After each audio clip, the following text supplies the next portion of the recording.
Sud Radio 10h-11h, Ferniaud fait le marché. Bonjour mes amis et bon dimanche à tous. Un dimanche à contraster sur le plan météorologique. Cette semaine a été assez humide, voire hydrophile. J'aime bien dire hydrophile comme le coton. C'est ce qui attrape l'eau effectivement. Alors on avait bien besoin aujourd'hui pour se remonter le moral. On avait bien besoin d'un dessert. Alors d'un dessert un peu régressif, vous voyez, un truc qui nous donne du confort à l'estomac, qui nous rappelle des bons souvenirs d'enfance.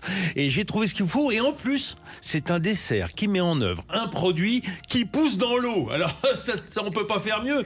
On va parler ensemble de riz au lait avec mon invité qui vient de publier un ouvrage consacré entièrement au riz au lait. Bonjour Philippe Toinard. Bonjour Vincent. Comment allez-vous? Ça va très bien. Ouais, ça va. Ouais. Vous avez votre dose déjà de riz au lait le matin? Ah non, je pense que je pourrais en manger tous les jours. Ah ouais? Au petit déjeuner aussi? Ah, si le saladier se promène par là et qu'il y a une petite cuillère dedans, je suis capable de taper dedans, oui. Ah bah oui, ça je vous comprends. Alors moi aussi je suis assez fan. Ah, voilà. Pourtant, Philippe, c'est un dessert qui est relativement clivant.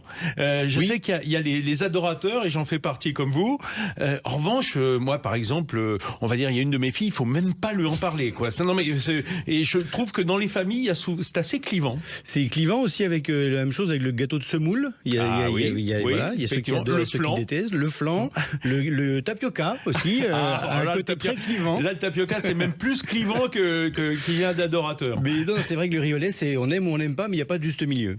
Voilà, et souvent les gens qui aiment le riz au lait aiment aussi le risotto. C'est-à-dire au fond le riz qui est un petit peu gluant, enfin en tout cas lié. Bah voilà qu'on a surveillé de près aussi, parce que c'est tout l'intérêt du riz au lait, c'est qu'on reste en cuisine, on ne l'oublie pas du regard, sinon ça prend au fond tout de suite. Et effectivement, on en reparlera avec le risotto, mais il y a des riz à risotto qui sont très très bons à utiliser pour faire des riz au lait. Alors, votre livre que vous venez de publier, qui est entièrement consacré aux éditions La Martinière, a un titre un petit peu à rallonge. Citez-le vous-même. Alors, c'est le riz au lait, virgule, c'est mon dessert préféré, point d'exclamation. Ah voilà, au moins c'est clair, ça dit ce que ça veut dire. C'est un livre qui regroupe une cinquantaine de recettes de chefs restaurateurs, de chefs pâtissiers, de boulangers, en fait de tous les gens qui tournent autour de ce dessert, et ils sont nombreux. En fait, quand je les ai approchés, parce qu'il y a même un glacier d'ailleurs, quand je me suis approché d'eux, je voulais qu'ils puissent démontrer que le riz au lait, c'est pas juste dans un saladier à la maison ou dans une jatte. Il y a mille et une solutions pour pimper. Oui, pour pimper le riz au lait, et je leur ai laissé carte blanche. Et effectivement, des boulangers se sont amusés. Certains ont fait des chouquettes garnies, d'autres ont fait des pains au lait garnis. Enfin voilà, tout le monde est parti un peu dans le. Et ce qui est très drôle, c'est quand je leur ai demandé, c'est que je n'ai jamais eu un doublon dans les recettes, parce que parfois dans un livre de recettes où on regroupe plusieurs personnes, faut déblayer il y en a toujours un qui se rapproche de l'autre. Ouais. Et en fait là non, je n'ai pas eu besoin de rappeler un chef en disant écoute, il faudrait que tu réfléchisses à autre chose, parce que je l'ai déjà fait. Déjà fait. Voilà, c'est un peu comme les images Panini, je l'ai en double. Mais non, il n'y avait pas de doublon. Alors Philippe Toinard, que vous écoutez, vous le connaissez bien. Il est donc auteur, là on peut pas dire mieux. Auteur, journaliste, à la fois radio, télé, presse écrite. Vous êtes multicarte, vous, et c'est dingue, vous êtes partout. On est toujours autour de ce qu'on appelle la food, c'est-à-dire toujours autour de la gastronomie. Je suis sûr que vous l'aimez pas non plus. Non, j'aime pas trop, mais je trouve qu'il n'y a pas l'équivalent de food journalist en anglais, en français. On dit pas, parfois je dis journaliste de l'alimentaire, de l'alimentation. Oui, c'est bien, mais par exemple ça exclut l'agriculture, alors que vous êtes un fervent défenseur de l'agriculture, et donc du coup dans l'alimentation on la sent pas, l'agriculteur. Non, pas toujours. Oui, je travaille pour différents, mais j'ai toujours eu cette position de travailler de manière indépendante avec plusieurs supports, et de valoriser un peu comme vous les hommes et les femmes qui nous font manger tous les jours. Qui nous font manger, exactement. Philippe, on a 2 points communs. Professionnel. On a 2 points communs. Le premier, c'est dans notre jeunesse, mon brave ami, d'avoir été collaborateur de Jean-Luc Petit-Renaud. Exactement. Chacun à notre tour, moi à France 3, et vous dans ces étapes, dans ces guides. Dans ces premiers guides, c'était mes premières piges, oui, c'était il y a un peu plus de 25 ans maintenant. Mais oui, ça reste mon maître. Et souvent, quand j'en parle avec des professionnels de la restauration, les chefs ont des seconds. Et dans le journalisme, on parle rarement de ses seconds. Or, je m'estime comme étant l'un de ses seconds parce que c'est lui qui m'a formé. Et c'est très légitime, et moi aussi, il m'a appris beaucoup de trucs quand j'étais jeune. Et puis alors, un autre point commun, et qui est en liaison d'ailleurs avec Jean-Luc, c'est que, et ceux qui vous écoutent ont certainement reconnu votre voix, vous avez été ici, à Sud Radio, Oui, vous avez voilà, été un des piliers des débuts de cette radio. Quand Sud Radio est arrivé à Paris, je faisais partie dans les murs du début. Voilà. Et depuis, voilà, on vit nos vies de journalistes avec de nombreuses collaborations, ça va, ça vient, mais toujours la même ligne de fond qui est le bon produit. Hein, le bon produit, la belle personne qui est derrière le bon produit. Des gens souvent discrets, des gens voilà, que moi j'aime bien aller voir sur le terrain. Je sais pas, j'ai peut-être dû faire 150, 200 reportages auprès de ces gens-là, mais cette semaine, je suis allé voir un éleveur de bovins dans le Pas-de-Calais qui fournit en direct les restaurants pour éviter des coûts exorbitants d'intermédiaires. Et le gars, il avait 31 ans, il est absolument passionné par la limousine, l'Angus et la Salers. On peut comprendre. Et voilà, et moi je reste admiratif devant ces gens-là et je suis comme un préado devant une jeune demoiselle. J'aime bien ce comparatif. Alors Philippe Toinard, on va directement mettre les pieds dans le plat de Riolet, enfin dans la jatte, parce que je vous l'ai dit, 50 recettes de 50 chefs de tous horizons, et moi j'avais envie de commencer dans l'ultra tradi et le régressif, et j'ai appelé Bruno Doucet, le chef de la régalade à Paris. Bonjour Bruno. Bonjour messieurs, comment ça va? Bonjour Bruno. Ça va plutôt pas mal. Bruno, j'ai eu envie de démarrer avec votre recette de riz au lait, qui est un riz au lait, on va dire tradition avec un caramel laitier, parce que ça me semble être une forme assez classique, régressive, presque familiale du riz au lait. Vous avez tout résumé, je crois que je peux partir. Merci d'être venu. Exactement, merci d'être venu. Non, mais c'est une recette, je pense que c'est une des recettes les plus simples que l'on fait à la régalade, dans notre carte de dessert qui est déjà très simple. Le riz au lait, c'est une recette simple, et c'est quatre éléments, c'est du riz, du sucre, du lait et de la crème, et un peu de vanille. Voilà, ça et fait puis ça voilà. Voilà, et c'est cuit tout simplement, et ce qui est assez drôle, c'est qu'effectivement, ça fait partie des desserts qu'on vend le plus, que ce soit à la régalade ou au comptoir du relais, et c'est très très très simple à faire. Alors, et les gens en parlent, c'est ça qui est marrant, la régalade on connaît bien, hein, l'héritage de notre Yves Condeborde que vous avez repris magnifiquement Bruno, et Philippe, pour vous c'était une évidence de demander à Bruno Doucet le riz au lait de la régalade. Je pense que si j'avais sorti le livre sans mettre la recette de Bruno Doucet, on m'aurait dit que le livre était raté parce qu'il manquait Bruno Doucet. Ça fait partie de ces incontournables à Paris quand on vient. Moi j'adore les pieds chez moi. Pardon? Je crois que tu n'aurais jamais pu mettre les pieds. Voilà, c'est ça. Mettre les pieds chez moi, Philippe. Les pieds et la langue. Bruno, moi j'adore votre cuisine, qui est une cuisine très, on va dire, mijotée, une cuisine issue de la cuisine familiale, de la cuisine des maisons bourgeoises, mais qui est toujours à votre sauce, vous pimpez toujours les recettes. Parlez-moi de ce caramel particulier, ce caramel laitier, c'est quoi en fait?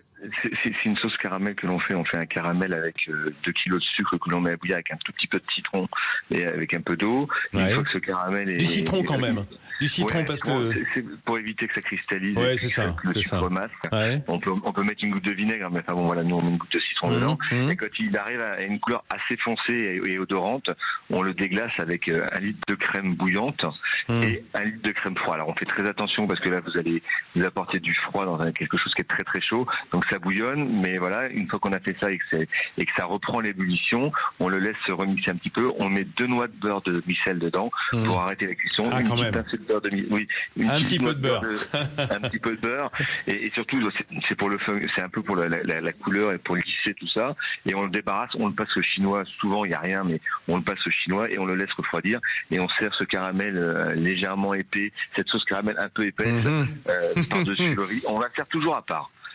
Avec des tuiles croustillantes aux amandes de noisettes, mais les gens font le mélange en général du riz au lait et très souvent les pots les 3 pots reviennent vite, que ce soit le riz au lait, le caramel laitier ou le pot de tuile croustillante, les 3 reviennent vite et là c'est qu'on a bien fait notre métier.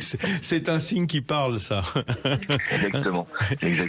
Et voilà, et cette sauce caramel, en fait, au départ, je voulais la faire qu'en hiver, ou quand on n'a plus de fruits rouges, ou quand on n'a plus pour faire des coulis. Et en fait, on s'est aperçu qu'il valait mieux le faire toute l'année, et que ça reste comme ça. Et ça fait partie. Le riz au lait de la régalade aujourd'hui ne peut pas être sans son caramel laitier. Bah oui, et ça me fait penser un peu à des réflexions qu'on peut entendre dans ce genre de restauration où les gens vous disent, mais par exemple, on pourrait avoir, vous avez pas du coulis de fruits pour mettre sur votre riz au lait, et vous dites oui, donnez-moi le caramel plutôt. C'est un peu ça l'histoire, non?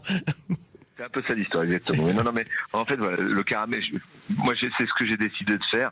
Il y a bien entendu, par rapport au livre de Philippe que j'ai feuilleté dès que je l'ai reçu, il y a effectivement plein de recettes, mais voilà, je pense que c'est un riz au lait qui est basique, simple, mais qui reste très bon. Et quand je vois la quantité qu'on passe, c'est qu'on doit faire un peu dans le mille, parce que pas mal. Je pense, oui. Pas mal. Philippe Tonard, il y a une autre recette, je pense, parce que pour avoir lu le livre d'Hugo Pouget, qui est encore plus simple, il n'y a pas de caramel, là, c'est juste le riz au lait brut. On n'est pas obligé d'avoir des adjuvants quand le riz au lait est très bon à la vanille. Non, celui de Hugues, c'est juste des petits pots de riz au lait, mais extrêmement vanillés. D'ailleurs, on pourra en parler de la vanille parce que c'est compliqué en ce parce qu'elle coûte très cher. Mais voilà, lui, je pense que c'est effectivement le plus simple. Mais une fois qu'on est à la maison, c'est l'avantage du riz au lait, c'est qu'on peut, comme chez Bruno, rajouter ce qu'on veut, en fait. Si on a une crème de marron, on peut en mettre un petit peu. Non, mais on peut mettre un petit coulis de jus de poulet. Non, évidemment non. Mais si on a une petite crème de marron, on peut en mettre une petite cuillère dessus, un coulis de fruits rouges. Il y a toujours des choses qui traînent dans le placard où on peut les ajouter au dernier moment. Merci beaucoup Bruno Doucet et bon dimanche. Merci de nous avoir carrément ouvert l'appétit. Ça fait plaisir. Pour l'instant, on n'a rien goûté encore. À très bientôt. Bon dimanche. Au revoir. Allez, on se retrouve dans une minute ou deux. Le temps de ne pas déguster du riz au lait pour continuer à explorer le livre de Philippe Tonard. À tout de suite. Sud Radio, 10h-11h, Ferniaud fait le marché. On est plongé dans une jatte généreuse de riz au lait ce matin avec Philippe Tonard, l'auteur de Le riz au lait, c'est mon dessert préféré, aux éditions La Martinière. Et on va, pendant toute l'émission, on va passer des coups de fil à ceux qui ont donné leur recette à Philippe pour en faire une sorte d'opus incontournable du riz au lait, pour ceux qui aiment ça comme moi. Et là, évidemment, il faut tout de suite se pencher sur vos origines, parce que dans le livre, il y a la recette de famille, le riz au lait de Manou. Le riz au lait de Manou. Mais qui est un petit peu long et compliqué, parce que c'est une cuisson longue. Alors c'est une cuisson longue, mais c'est surtout un mystère depuis... alors moi, je fais partie du mystère, parce qu'une fois sur deux, je le rate, mais sans rien changer à quoi que ce soit. Ouais. Parfois ça prend, parfois ça prend pas. Parfois ça prend pas. Ma mère, donc Manou, l'a raté aussi, ou l'a très bien réussi pendant des années. Ma grand-mère... Alors on ne sait pas pourquoi. Nous on met tous sur le fait que ma grand-mère avait une gazinière à gaz et que donc elle maîtrisait peut-être mieux que nous qui sommes passés tous à des fours électriques où on met 180 degrés et on se pose pas de questions. Alors est-ce qu'elle était un peu plus maligne que nous, je sais pas. Parce que qu'est-ce qu'il a de spécial le riz de Manou? En fait il est fait avec du lait concentré. En partie, donc il est très sucré, mais on n'ajoute pas plus de sucre que ça. D'accord. Et alors historiquement, ça va croûter un peu. Ça croûte 3 fois. Une première comme un cassoulet. Exactement. Non mais c'est vrai. Ça fait une première. Ça fait une première croûte qu'il faut casser et la laisser tomber dans le fond. La deuxième, on va l'inciser pour que le riz au lait respire, un peu comme un volcan en fait, qui puisse sortir comme ça.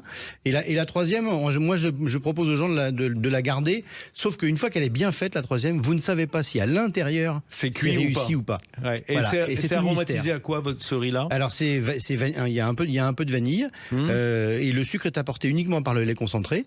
Et surtout le dosage du riz, c'est que historiquement ma grand-mère qui faisait 1m55 à tout casser, avait des petites mains.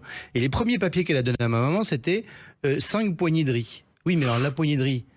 Si c'était mon grand-père qui lui était marin-pêcheur, il avait des paluches d'un monsieur d'1m90, c'était pas la même chose que 5 mains de ma mère ou la mienne. Donc on n'y arrive pas. Moi en général, une fois sur deux. J'avoue que je suis assez adepte en général de 200 grammes de riz au litre de lait.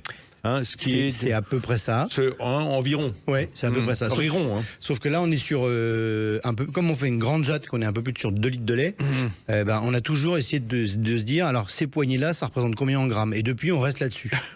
D'accord, bonne chance. En tout cas, direction la Bretagne, oui. Parce qu'il y a une recette qui m'a tapé dans l'œil, c'est celle de William Lamanière, la maison Lamanière. Où est-ce que c'est la maison Lamanière, William? Bonjour Vincent. Bonjour. Bonjour William. Alors, la maison Lamanière, elle est près de Rennes, ça s'appelle l'Heureux. L'Heureux. Oui. Ah bah ça, il y a beaucoup de villages qui sont en EU en Bretagne. Ouais. Donc voilà, on est près de Rennes, on a un quart d'heure, 20 minutes de Rennes, quoi. D'accord. Donc en Ille-et-Vilaine. Exactement. Ouais. Et alors, curieusement, moi je m'attendais à trouver du beurre salé, je m'attendais à trouver du carigos, je sais rien, des produits bretons, je dis des bêtises. Et pas du tout. Alors vous êtes allé dans les îles, là, pour votre recette. Alors c'est pas dans les îles, c'est qu'en fait j'ai des origines vietnamiennes, donc voilà. c'est pour ça que le riz au lait... Ah bah il y a des îles au Vietnam aussi, hein. Il y a des îles, effectivement, oui. Donc bon, après je fais aussi caramel au beurre salé, je fais des riz au lait classiques à la vanille, mais c'est vrai que cette petite version au lait de coco est bien sympathique aussi. Ah voilà, c'est une recette de riz au lait de coco. Alors j'ai tout de suite envie de vous dire, qu'est-ce que vous utilisez comme riz ? Parce que si vous avez des origines vietnamiennes, ça doit être important, plus important encore que pour nous. Eh ben même pas, parce que ma grand-mère, elle, utilisait le riz vraiment classique à dessert, riz rond. Du riz rond, quoi. Ouais. Riz rond, il faut vraiment du riz rond à dessert, hein. C'est des autrices, faut vraiment pas adapter. Par contre, moi je vous entendais, vous disiez 200 grammes de riz à peu près au litre. Nous, sur ma recette, on est à peu près, on a plus 100 grammes plutôt au litre. 100 grammes au litre. Pour que ça reste très fluide. Très crémeux, et surtout on la cuit très longtemps, ce qui fait que ça va faire un riz très onctueux, quoi. Ouais, d'accord. Donc, oui. Longtemps, hein. Philippe. Comme William décrit très bien sa recette, et que c'est sans doute avec Hugues Pouget une des plus simples à réaliser. Vous m'avez sorti je vous ai reproduit la recette dans une bento box. En métro, vous croyez quand même pas que j'allais venir avec la noix de coco, que je n'ai pas trouvée au marché d'ailleurs hier, parce que William la présente dans une noix de coco. Voilà. Je suis très content et très reconnaissant. Je vous laisse goûter. Je peux goûter ? Oui, c'est fait pour. Vous verrez, le lait de coco arrive juste après. En fait, oui. Voilà. Et c'est quand on parlait des grammages et des centilitres qui sont très importants dans le riz au lait, William ne me dira pas le contraire. Lui, il est sur 64 centilitres de lait de coco pour 36 centilitres de lait entier. Et en fait, une fois, j'ai déjà reproduit le sien plusieurs fois, j'ai un peu fait 70-30. Et ben, ça rend pas la même chose. Non, c'est vrai. Vraiment. C'est vrai. C'est quoi ? Mais le lait de coco, c'est en fait de la pulpe déliée à l'eau, non ? C'est la chair qui a été grattée avec l'eau, hein, exactement. Et donc, après moi je prends un lait de coco vietnamien qui est vraiment que j'ai trouvé un lait de coco qui était vraiment super, non sucré évidemment.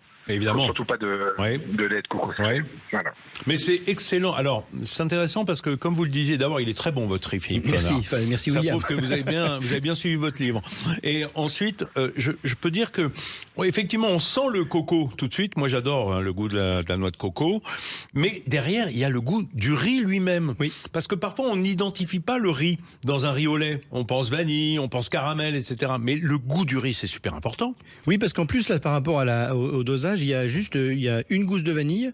Donc, c'est pas ce qui va l'emporter. Non. Et c'est pas non plus le lait de coco qui l'emporte, mais on sent qu'il est là et on sent qu'il y a un côté crémeux qui est apporté. Et une petite chose que j'aime beaucoup dans la recette de William, c'est que, contrairement à d'autres pâtissiers, il ne met le sucre qu'à la fin. D'accord. C'est-à-dire qu'il laisse cuire pendant 40 minutes à la casserole, on le surveille parce que ça prend très vite au fond, et 10 minutes avant la fin, là il ajoute seulement le sucre, qui est très peu dosé, c'est 80 grammes. Le grain de riz lui-même n'est pas trop sucré, c'est la liaison. C'est juste une liaison à la fin. D'ailleurs on voit bien au moment où on met le sucre, le riz tout à coup s'épaissit un tout petit peu. Alors on était à l'ouest en Bretagne, on va partir du côté de l'est de l'Île-de-France, du côté de l'école de Ferrières, pas très loin de Paris, et c'est Desti Bramy qui est avec nous au téléphone. Bonjour Desti. Bonjour tout le monde. Bonjour. Alors lui il fait des madeleines, mais pas seulement à Ferrières. Il fait notamment du riz au lait. Desti Bramy, alors vous avez fait un truc qui est extrêmement salauds pour ceux qui vont nous écouter. Non, mais je vous le dis, parce que là, vous avez mélangé 3 trucs quand même de folie. Je vais donner l'intitulé et je sens déjà les pleurs dans les foyers français. Ce sont des chouquettes fourrées au riz au lait et pralinées noisettes, histoire de bien achever le dégustateur, hein, c'est ça? Et comme ça, on a tout ce qu'on aime, quoi. La chouquette que tout le monde adore, garnie de riz au lait avec du praliné amande noisette, il n'y a rien de meilleur, quoi. C'est vraiment une gourmandise. C'est le genre de truc, quand on croque dedans, on a toute l'onctuosité du riz au lait qui vient se mélanger au praliné avec la pâte à choux et le petit sucre grain qui vient craquer sous la dent. Arrêtez maintenant, ça suffit. Vous êtes conscience, Philippe Tonard, que c'est honteux ce genre de recette? Oui, je vous promets qu'on en avait même honte le jour où on a fait les photos avec Desti, parce que je vais le rectifier, parce qu'on ne croque pas dans la chouquette, et Desti m'en a fait la démonstration, on la gobe. Ah bah on est obligé de tout mettre, sinon on s'en fout partout. Et en fait tout éclate en bouche, et nous on l'a coupé en deux pour la photo, pour le livre, pour voir l'intérieur, mais en fait ça se mange comme ça, mais les unes après les autres, et après il faut partir en disant j'ai un rendez-vous, sinon vous en mangez 20 à suivre, c'est horrible. Juste après le pic glycémique. Desti, évidemment, vous faites tout maison, mais on peut le faire en achetant les chouquettes de son boulanger et en les fourrant avec un praliné. Là aussi, on n'est peut-être pas obligé de le faire, mais il y a les grands chocolatiers ont tous des pâtes à tartiner, noisettes, amandes ou noisettes.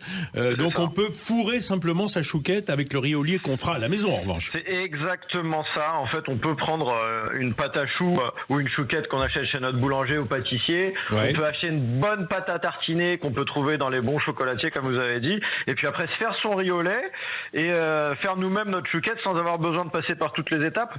La seule petite, un petit peu variante qu'il y a sur cette recette, c'est qu'en fait, je prends un tiers de mon riz au lait que je vais mixer. En fait, pour mixer le riz et le rendre un peu plus fluide. Pour faire une crème de riz. Crème de riz. Et après, cette crème de riz, je vais la mélanger avec l'autre partie de mon riz au lait, avec les bons grains de riz au lait, parce qu'en fait, selon la manière dont on va cuire notre riz au lait, ça va, ça va s'évaporer et ça va un petit peu concentrer en fait la crème.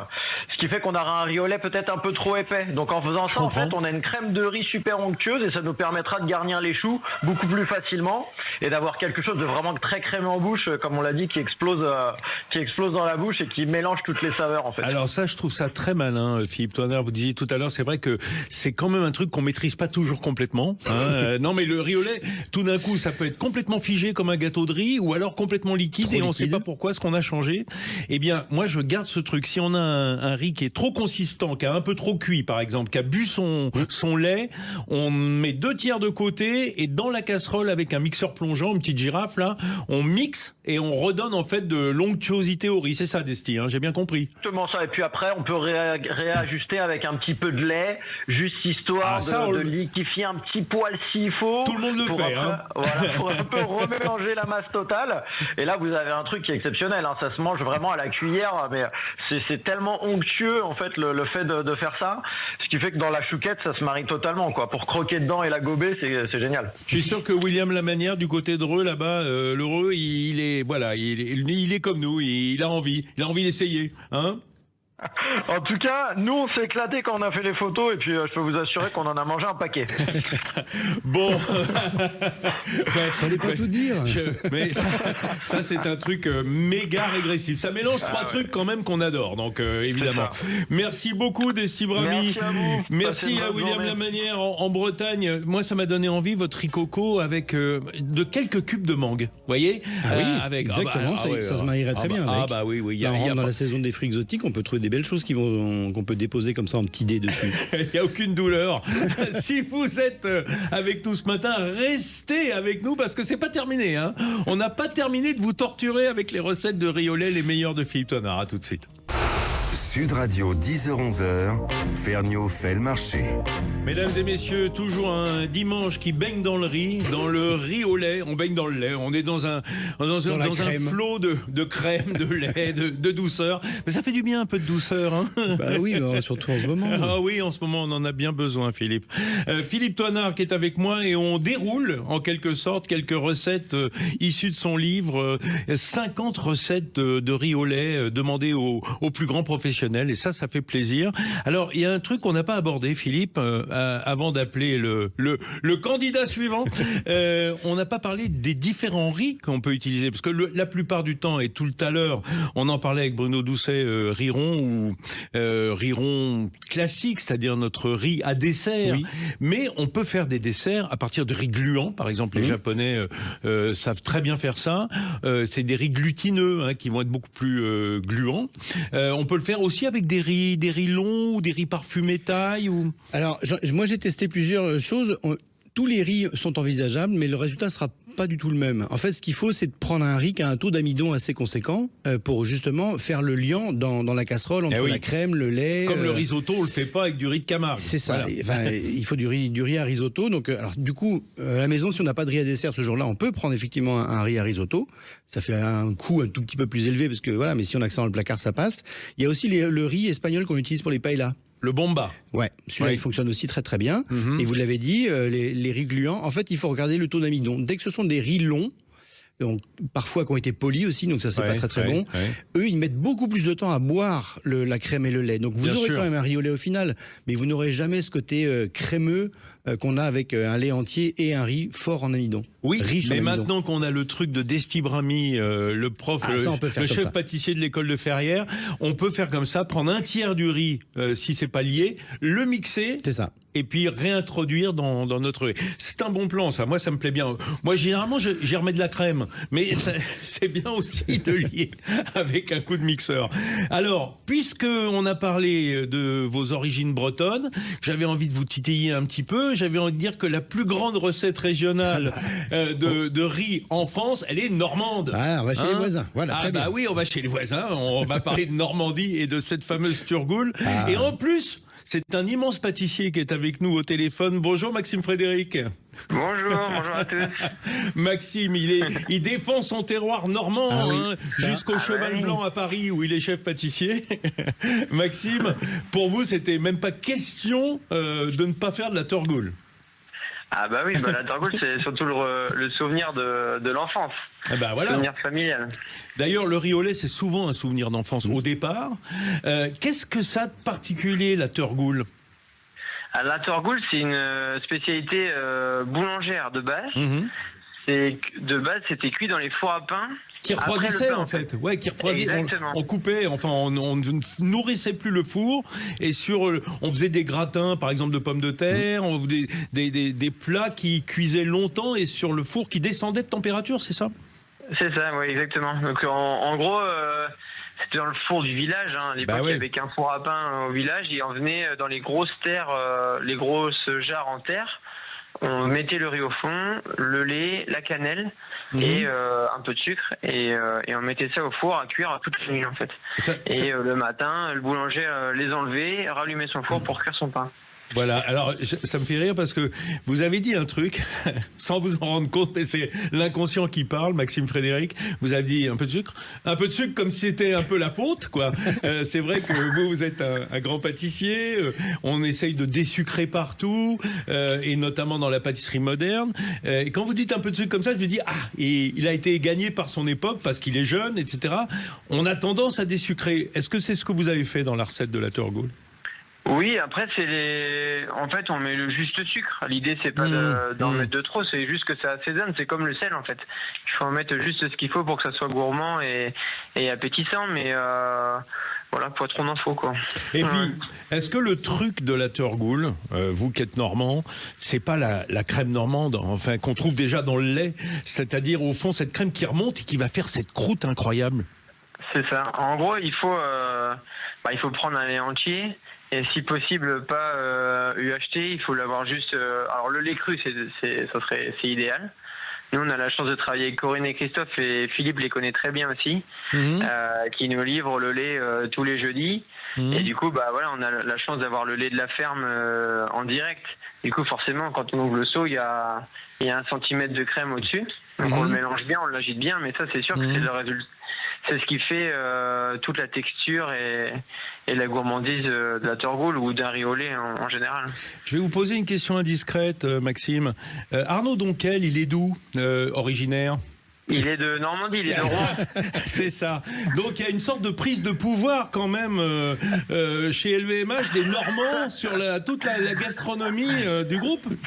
Non mais moi je vais intervenir parce que Maxime ne va pas vouloir le faire, mais son chef d'avant quand il était au Georges V, c'est David Bizet qui lui est normand et il est aussi passé par une école de boulangerie-pâtisserie où est passé Camille Le Sec qui lui aussi a des origines normandes. Donc, et qui maintenant est en Alsace avec Christophe Felder. Il y a une fratrie normande. Donc, du coup, on était obligé d'avoir une Torgoule parce que moi, je m'attendais vraiment à avoir au départ, je connais bien Maxime, mais je m'attendais à avoir un restaurant, un dessert riolet du 3 étoiles et Michelin. Et en fait, non, la discussion a duré 4 secondes. Il me dit, je vais te faire une Torgoule. Voilà, c'est fin de l'histoire. Et puis c'est tout. C'est la prise de pouvoir des Normands sur la gastronomie française. Alors, et Philippe, pour la petite anecdote, quand même, la Torgoule, on l'a en mignardise à plénitude de 3 étoiles. C'est bien, bravo. Ah, ça me plaît bien. 3 étoiles, on vous met un petit ramequin. Bah, c'est ça, entre Donquel et vous avez fait un coup de force normand. Bah, c'est normal. Moi, je trouve ça très bien, c'est ça, de faire valoir ses origines, sa région. Il faut défendre sa région. Alors, j'en connais un autre qui est aussi un grand professionnel qui est avec nous au téléphone ce matin pour une autre recette. Si vous avez le temps, restez avec nous, Maxime. Je suis avec Jean-Louis Belmans, qui est le chef glacier de la maison Le Nôtre. Hein. Quand on parle de Normand, alors le Gaston Le Nôtre, c'était un sacré Normand aussi. Bonjour Jean-Louis.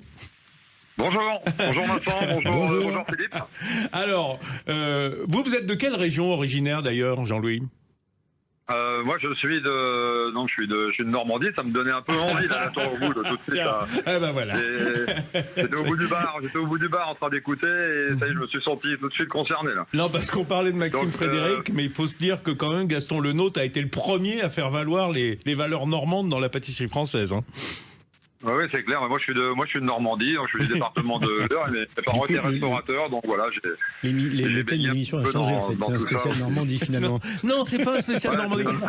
Philippe Toinard est un peu énervé, en bon breton. Il se trouve que, voilà, bon, c'est comme ça. Jean-Louis, vous avez fait une très belle recette avec Guy Krenzer, le chef de la création de Le Nôtre, qui est alors, c'est du boulot, hein. C'était un riz au lait, mais un peu amélioré, on va dire, avec une glace au caramel, c'est ça ? Oui, c'est ça. Donc de base de riz au lait, je vais dire classique qu'on fait la veille. On a pris un riz rond de Camargue et donc voilà, on l'a bien rincé. On l'a blanchi à peu près 5 minutes. Alors là, il y a deux écoles. Hein. Je me tourne vers Philippe. Il y a ceux qui mettent directement le riz dans le lait pour pas perdre l'amidon. Et puis il y en a qui le blanchissent à l'eau avant de le mettre au lait. Et bien juste avant Jean-Louis, William fait pareil sur la recette au lait de coco. Et en fait, quand j'avais posé la question, c'est que c'est blanchi, mais assez rapidement. Ça éclate un peu le grain. Voilà, ça éclate le début du grain qui, du coup, ensuite, lui, a très soif et va immédiatement prendre la crème et le lait. Comme si ça retirait la pellicule extérieure. Un petit peu qui s'en va et hop, ça s'accroche au Vous êtes d'accord Vous êtes d'accord, Jean-Louis ? Oui, on est là-dessus, on est en phase, Ah bah voilà. On est ok, donc on fait blanchir, on le fait blanchir 3 à 4 minutes. Derrière, on va le rincer à l'eau claire. Voilà, aussitôt pour enlever l'excédent. Mais moi, ce qui m'intéresse, c'est votre glace. Parce que, évidemment, au lieu de mettre un caramel coulant dessus, en bon glacier, vous êtes dit, bah non, on va faire une glace caramel. Oui, on est parti pour le coup sur une glace caramel à la fleur de sel de Guérande. Donc voilà, on va parler un peu de Guérande, c'est bien du coup pour les Bretons. Oui. Enfin, si Guérande est en Bretagne, c'est une autre histoire et on va pas se lancer là-dedans. Non. Toujours est-il, moi je voulais qu'on parle de glace justement parce que cette recette elle est magnifique. La glace caramel c'est un bonheur. J'avais envie qu'on parle du riz dans la glace parce que j'en parlais hors antenne avec Philippe Toinard. Je disais moi je fais une glace au riz, mais j'ai la chance d'avoir un Pacojet qui est en fait qui va être une turbine ultra rapide qui va broyer en fait ce que l'on met à congeler, ce qui me permet moi de faire une glace de riz au lait en fait, en quelque sorte turbinée au dernier moment. Mais est-ce que le riz, à partir du moment où on le mixe, moi je me tourne vers le grand glacier qui est Jean-Louis, est-ce que ça peut servir de matière sèche ? On parle souvent de matière sèche dans les glaces parce qu'il y a besoin de poudre de lait par exemple. Est-ce que ça peut servir de matière sèche ? Oui, ça peut faire en matière sèche. Moi, ce que je propose, surtout pour éviter de mixer ce bon riz au lait avec les morceaux qui nous amènent de la mâche en bouche c'est de juste le faire en 2 fois. Donc, comme vous faites, on en parlait un peu hier, comme vous faites chez vous, c'est très bien au Paco Jet. Mais si vous pouvez turbiner votre glace seul, sans le riz au lait. D'accord. Et à la minute, au moment du dressage, vous venez mélanger, vous laissez votre... Ah ouais, d'accord. Voilà, vous allez faire une inclusion de votre riz au lait que vous avez laissé au frigo, qu'il soit bien froid pour pas ramollir de trop votre glace. Vous l'avez cuit la veille pour que les saveurs se développent. D'accord. Voilà, que tout se passe bien. Et au moment du dressage, quand vous invitez son à tabler, en général, que vous avez turbiné votre glace. Juste à ce moment-là, vous faites votre inclusion de riz au lait. Vous allez mélanger à la spatule dans votre glace caramel à la fleur de sel. Et voilà, et vous allez servir dans la foulée aussitôt. Ce qui va vous permettre d'avoir un visuel sympa, de pas avoir entre guillemets une masse qui va être complètement mixée, non identifiée. C'est pas ça, mais dans le visuel, dans la perception du goût et dans la mâche. Voilà, quand on goûte des produits glacés ou autres, le cerveau a besoin d'être surpris à la dégustation. Donc d'avoir des textures et des matières de croquant, de moelleux, de mâche, de côté Jean-Louis, froid de la glace rafraîchissant. Excusez-moi, je vous interromps parce que le temps file, mais juste un dernier mot. Il faut que la glace, elle soit grosso modo entre -2 et -4 pour pouvoir être travaillée. Alors, un peu plus basse que ça. -6 sortie de turbine, vous êtes au minimum à -6 en sortie de turbine. D'accord, voilà. Voilà. -6, elle est plus fluide, parce que évidemment, si on la sort à -18 du congélateur, ça va pas le faire. Merci beaucoup, Jean-Louis Bellemans, et merci à Maxime Frédéric qui a dû vaquer parce qu'il a du boulot, au Cheval Blanc, Maxime Frédéric. Allez, les amis, on se retrouve dans moins d'une minute, à peu près, ou peut-être un petit peu plus, pour continuer ce tour de France des riz au lait. Sud Radio, 10h-11h, Ferniaud fait le marché. Allez, retour dans le riz au lait. On y est bien, on prend un petit bain en ce dimanche matin. Philippe Toinard est avec moi pour le riz au lait. C'est mon dessert préféré. 50 recettes de chefs très divers et variés. Et du coup, des recettes extrêmement variées. Et comme c'est régressif à souhait, il y a ce côté un petit peu suranné comme dessert. Je me suis dit, non, il faut terminer avec une note un petit peu moderne. On va aller chercher un influenceur, auteur, blogueur, dont on est fan sur les réseaux sociaux, c'est Jus Chamallow. Julien, bonjour. Bonjour Vincent, bonjour tout le monde. Bonjour. Je le rappelle, sa page Instagram Jus Chamallow, c'est le spécialiste du flan sur les réseaux sociaux. Et pas du flan des autres, comme font certains d'aller goûter simplement. Non, lui, il les fait, on est d'accord. Tout à fait. Oui, spécialiste, un grand amateur. Ouais. Mais moi, je dirais spécialiste quand même, parce que si on navigue un petit peu dans vos écrits, on voit que c'est quand même une passion. Et alors, comme de juste, évidemment, dans le livre de Philippe Toinard, il y a un flan au riz au lait. Et moi, comme j'aime les deux desserts, j'aime l'union des deux. Qu'est-ce que c'est que ce machin truc ? Oula, c'est deux grandes gourmandises. Tout le monde aime bien le riz au lait, je suppose, et le flan aussi. Donc, alors imaginez l'assemblage des deux. J'imagine assez bien. C'est une grande gourmandise. C'est-à-dire c'est comme un riz au lait super crémeux où on aurait rajouté des œufs. Je suis pas trop loin du truc là. Ouais, ça très loin. C'est un flan au riz au lait, quoi. Ouais, c'est ça, tout à fait, c'est ça. Et alors, le riz utilisé, vanille ou pas, crème, en plus du lait, moi je veux tout savoir. La base, c'est vraiment un riz au lait. Un riz au lait avec un riz de dessert ou un riz rond, avec du lait, de la crème, de la vanille. Et l'autre côté, le flan, toujours avec des œufs, du lait, de la crème, un peu de vanille aussi. Et on mélange tout ça et ça nous donne un flan riz au lait. Il est méga tentant. Et la pâte, c'est quoi la pâte autour ? C'est une pâte sablée, pâte sucrée, pâte... celle que j'ai réalisée pour Philippe, c'est une pâte sucrée. Ouais. D'accord. Et gros avantage de cette pâte sucrée, parce qu'on peut se poser la question quand on prend des desserts comme ça et qu'on les ajoute dans un autre dessert déjà existant, que ça peut mouiller par exemple. Ah bah oui. Et en fait la chouquette, c'est pas le cas. Et le flan de jus, c'est pareil, c'est-à-dire que la pâte sucrée est épaisse mais pas trop, et elle n'est pas mouillée par le riz au lait. Elle n'est pas mouillée. Et la pâte sucrée, il y a de la poudre d'amande dedans, non? Oui, tout à fait. Ouais. Sur ma pâte sucrée, c'est un peu une pâte sucrée un peu spéciale parce que moi je mets du sucre vergeoise.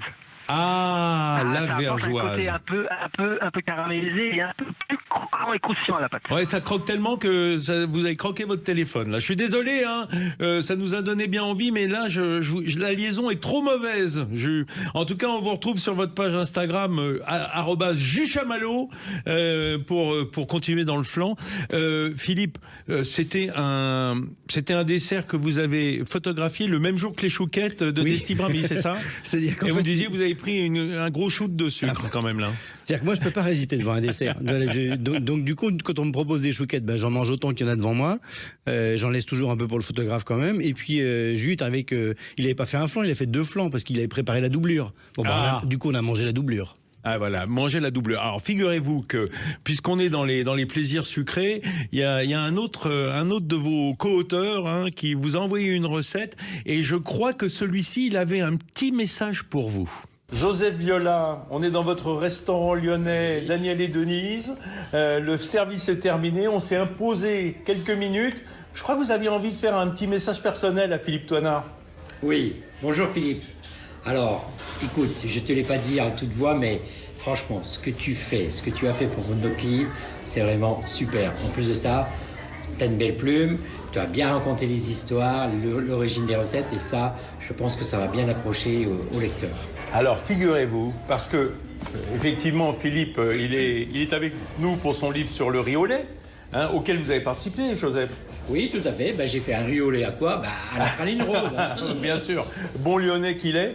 Et surtout, et ça peu de gens le savent encore parce que ça vient de sortir, la délicieuse cuisine traditionnelle française, un livre de 150 recettes extrêmement bien illustrées avec le col bleu blanc rouge de Moff, le même que celui de Joseph Viola sur la couverture. Et c'est Philippe Toinard qui a fait les textes historiques. Parce que les recettes, c'est vous, clairement, et vous les avez toutes essayées, d'ailleurs elles sont photographiées dans le livre, mais vous aviez besoin peut-être d'une caution de quelqu'un qui aille un petit peu fouiller dans les grimoires pour trouver l'origine des plats. Il fallait surtout appuyer une recette. Si je vous parle du saumon à la parisienne, tiens, pourquoi le saumon à la parisienne, ça s'appelle comme ça? Philippe, il raconte tout ça. Et ça, je trouve ça assez génial. Ce livre, il est aussi bien pour les professionnels, mais également pour les personnes qui adorent manger, qui adorent faire la cuisine. Donc, quand ils feront un saumon à la parisienne, ils sauront d'où vient l'origine du saumon à la parisienne.